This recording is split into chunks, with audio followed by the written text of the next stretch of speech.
Alright guys, so I'm kettling some more water or boiling it, whatever your term is. And here's the progress that we're at right now. It's doing well. It's only about 10 minutes in. You can see a nice steady drip.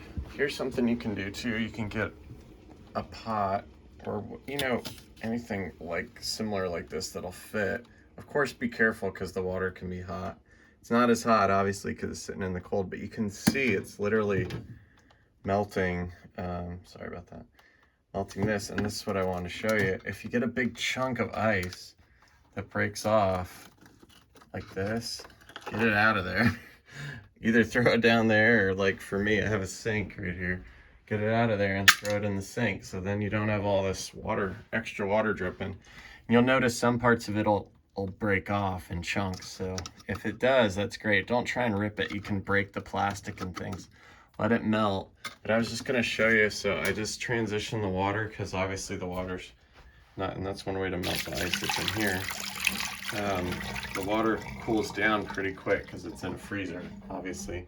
So then you kettle your water like I just showed you. Pour some more boiling water in there. You can hopefully see the steam. It's pretty hot. You don't need tons.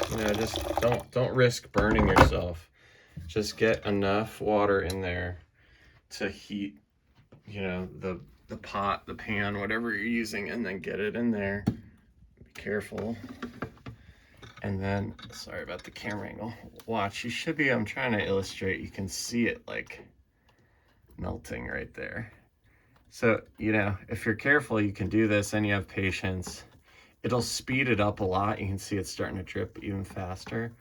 But, if you just want to set it in there and let the steam and the heat do the work, it'll do it too. It just might take you a little longer. So I was just showing you a tip or a trick to help speed it up because it's, 10, 15 minutes. You got some melting, but obviously that's pretty thick. That's like 2 to 3 inches thick in certain parts, maybe even 4 or 5 in the back.